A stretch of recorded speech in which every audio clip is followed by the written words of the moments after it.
One of the questions I'm often asked is, how do you tell the difference between an effective Rotary Club and a Rotary Club with problems? You know, small Rotary clubs with 25, 30 people, and they often think that they're not as effective or not as good as other Rotary clubs because of their small numbers. And yet, if you take the total number of Rotarians in the world divided by how many clubs there are, our average site club is 28, 30 people. That's some of our most effective Rotary clubs. So it's not by the size of your club. It can be by the size of the things that you do, the number of projects you take on, the amount of money that you raise. But here's what I found as the indicator. It's the weekly meeting and the speakers.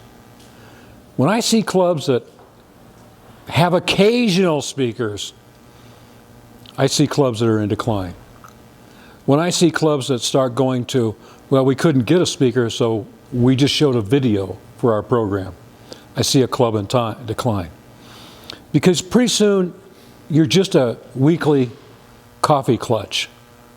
And then pretty soon, you're a bi-monthly coffee clutch. And then pretty soon, you're not even around when the governor calls to make their visit. Well, the big dilemma is, okay, so how do you get speakers? You know, everybody doesn't have to have Cliff Docterman come as a speaker every week.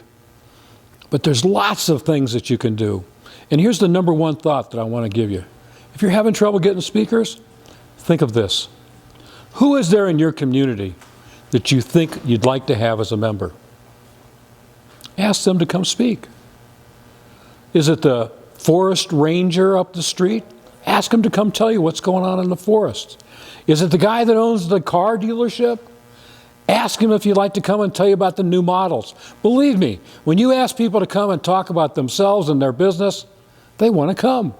They want to talk. That's what they want to do. And it's a great opportunity for you to meet them and a great opportunity for them to meet you. I can't tell you how many times I've had people come in and say, I was asked to be a speaker, and you know, it seems like a fun group. It seems like someplace I'd like to come back the next week. Oh, and that's the key. After they speak, make sure that they know that you'd like to have them come back next week.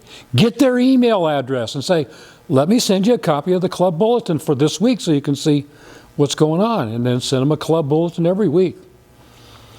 Speaking opportunities are one of the great ways that you can increase your membership. And when a club just stops getting speakers, then a club just stops getting new members. And pretty soon that club ceases to be. So I think that's the number one indicator.